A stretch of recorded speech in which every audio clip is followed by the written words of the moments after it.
There comes a moment in every psychological journey when silence becomes louder than words,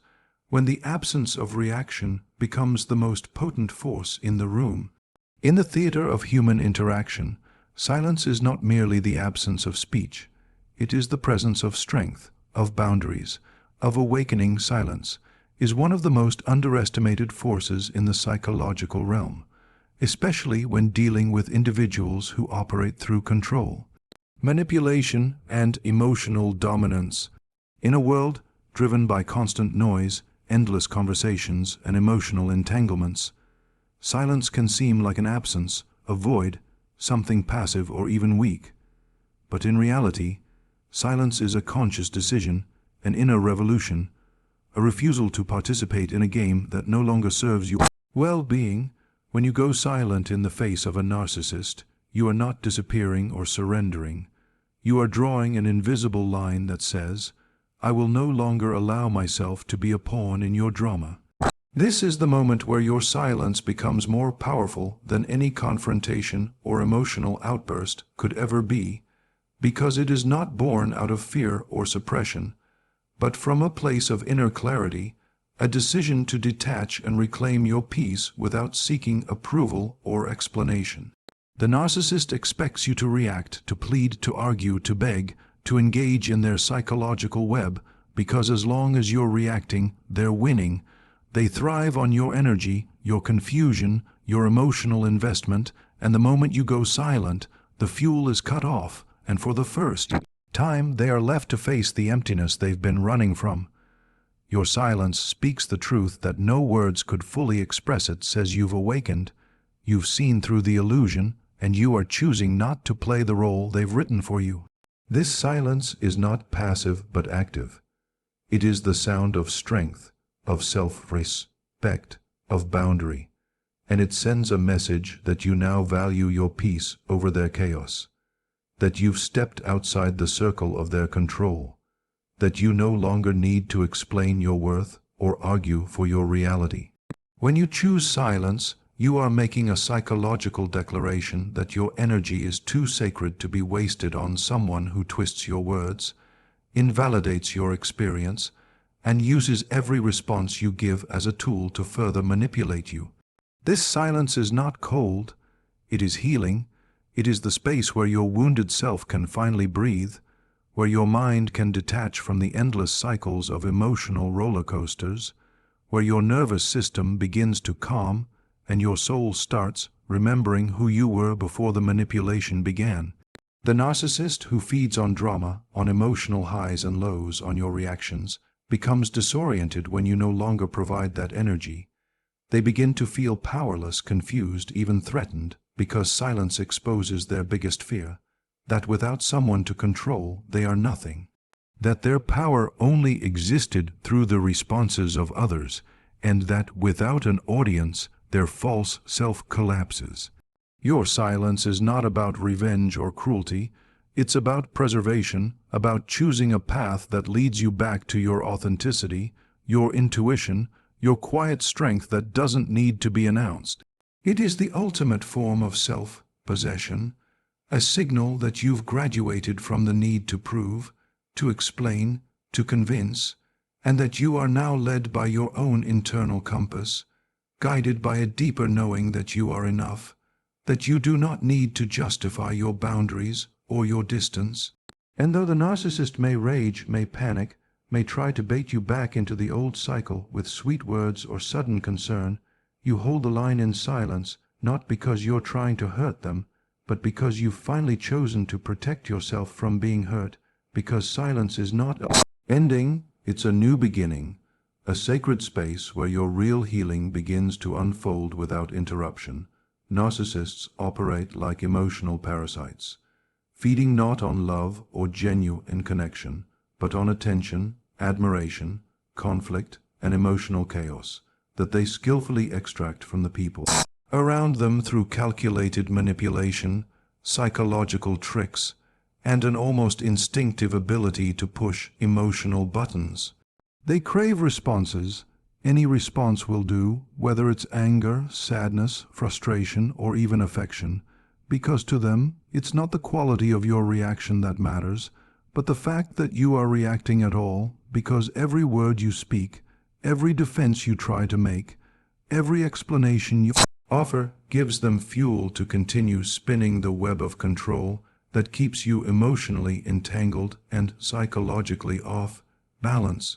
They do not see people as individuals with thoughts, emotions, and boundaries, but as instruments to validate their fragile self-image,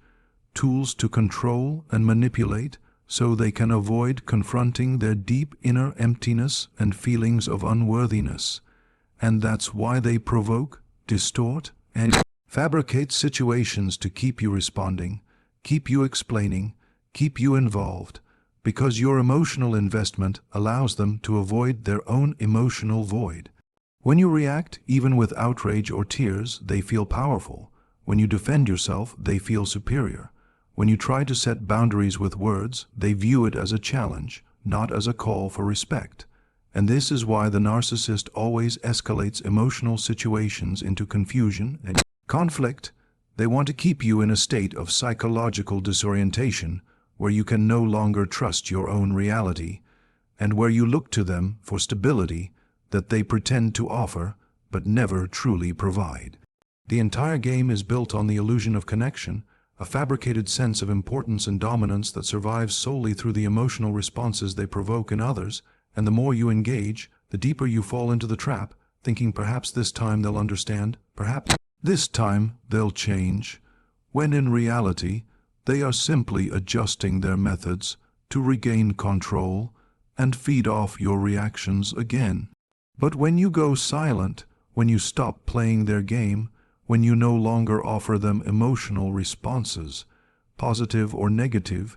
you destroy the structure they have carefully constructed around you, and suddenly the narcissist is left exposed, not to you, but to themselves, to the truth that they have no real identity outside of the control they exert on others. This silence becomes a threat, not because of what you say, but because of what you no longer say, because now you are unpredictable, unresponsive, and untouchable, and they cannot manipulate what does not react. Your refusal to engage, to defend, to argue, takes away the fuel that powers their need for psychological dominance, and they begin to panic, not because they care about you in any real emotional sense, but because they are losing access to the emotional energy they depend on to maintain their false sense of self. Without someone to control, they start to feel irrelevant. Without someone to provoke, they begin to feel powerless. Without someone to emotionally destabilize, they are left with the hollowness they have spent a lifetime avoiding. And so your silence becomes not just a boundary, but a dismantling force, a mirror held up to their illusion, a reflection of their dependency on your reactions for their psychological survival. And even though they may try to regain control by love-bombing, gaslighting, or pretending to be remorseful, it is not genuine concern but a tactical move to hook you back into the pattern of reaction, because they cannot survive without the emotional theater, the drama, the attention, and when you no longer play your role in that performance, the stage goes dark and they are forced to confront a reality they cannot manipulate or silence with charm, rage, or deceit. When you go silent,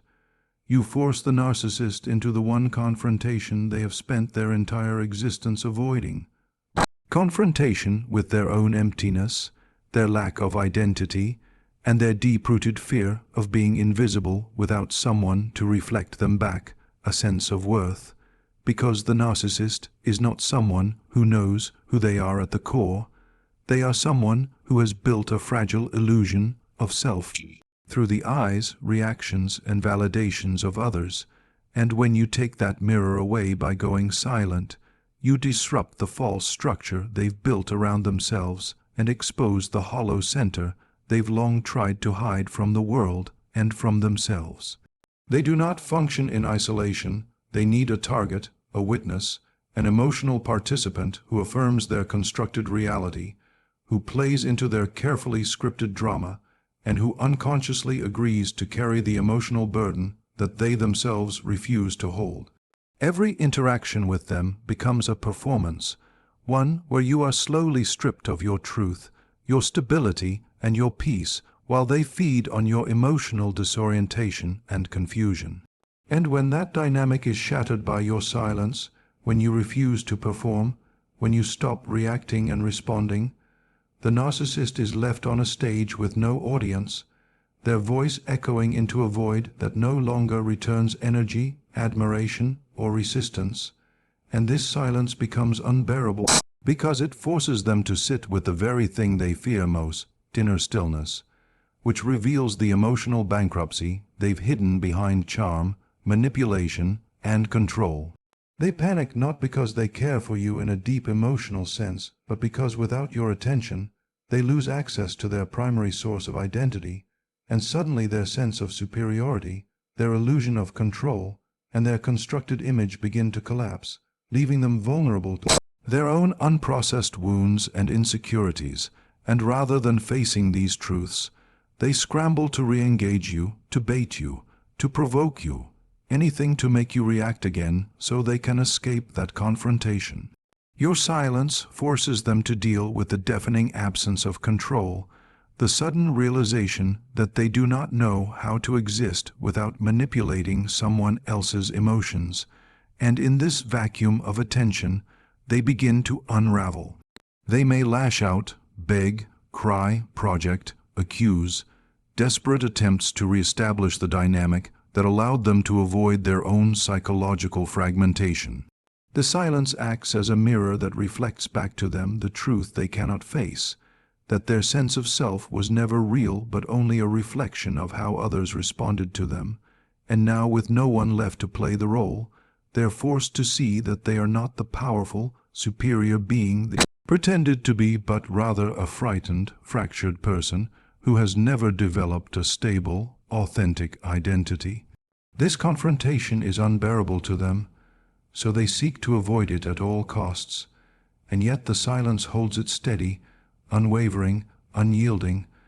until they are left to either face themselves or continue spiraling into more desperate forms of control. And what makes this even more destabilizing is the realization that you, the person they believed they had full control over, have stepped out of the pattern, have chosen yourself, have reclaimed your agency, and are no longer playing by the rules they set. And that is the greatest threat to a narcissist's sense of order, because if they can no longer control you, they are forced to admit they were never in control to begin with, that their power was an illusion, that their dominance existed only as long as you allowed it, and now, in your silence, that illusion shatters and the truth stands naked before them in a way they can neither tolerate nor destroy. There comes a moment in your healing journey when the noise of the narcissist no longer defines your reality, when the storms they once stirred in your mind begin to calm, not because they changed, but because you did, because you chose silence not as a weapon, but as a doorway to your own inner restoration, your peace, your reconnection with the parts of yourself that had been overshadowed by the chaos of constantly managing their moods, defending your intentions and explaining your value. And this silence, though terrifying at first, becomes the sacred ground where your self-respect begins to grow roots and take form without interference. When you stop engaging, when you no longer pour your energy into correcting the lies they crafted about you or trying to get them to understand your pain, you begin to feel the first breath of freedom, and though the void may feel unbearable initially, it is only because you were so used to being filled with someone else's expectations, demands, criticisms, and manipulations that silence now feels unfamiliar. But this very unfamiliarity is proof that something deep within you is shifting. In this quiet, you begin to hear your own voice again, a voice that was once drowned out by the narcissist's dominating presence, their gaslighting, their constant need to twist your reality until you no longer trusted yourself. But now, without that noise, you start to remember what it means to feel your feelings without shame, to honor your needs without guilt, and to stand in your truth without apology. This transformation is not sudden, But it is powerful because every day that you maintain your silence, you grow stronger. You shed the emotional dependency that kept you trapped, and you begin to rebuild the parts of yourself, worth that were eroded by years of psychological warfare masked as love. And though the narcissist may sense this shift and attempt to pull you back in, your silence becomes the armor that protects your progress. They may reach out with false remorse, act as though they've changed, or try to guilt you into engagement by painting themselves as the victim of your boundaries. But deep down you start to see these tactics for what they are: desperate attempts to lure you back into a dynamic where your needs are dismissed and your voice is silenced once more. And now, you're no longer willing to betray yourself to keep the peace that only benefits them. The silence teaches you discipline, restraint, self-trust. It becomes a daily practice in honoring your growth over your fear of being misunderstood. And you begin to realize that healing isn't about being heard by the narcissist or getting them to validate your pain. It's about no longer needing them to, because the clarity that grows in silence is louder than any apology they could fake, any charm they could project, or any illusion they could offer to keep you entangled. Your silence becomes a statement of self, worth that requires no explanation, a declaration that your time, your energy, and your presence are no longer available for exploitation. And in this state of detachment, you reclaim not only your voice but your entire identity, piece by piece, as you begin to define yourself not by what they took from you, but by what you now choose to protect. This choice marks the beginning of a new path, one where your boundaries are no longer negotiable, where your healing is your priority, and where your silence speaks the truth of your transformation louder than any confrontation ever could, because it is in that stillness where you remember that you are whole, worthy, and free, not because they finally saw it, but because you finally did let them drown in the noise of their own unhealed wounds. You have found the sacred power of stillness, and from that stillness you rise.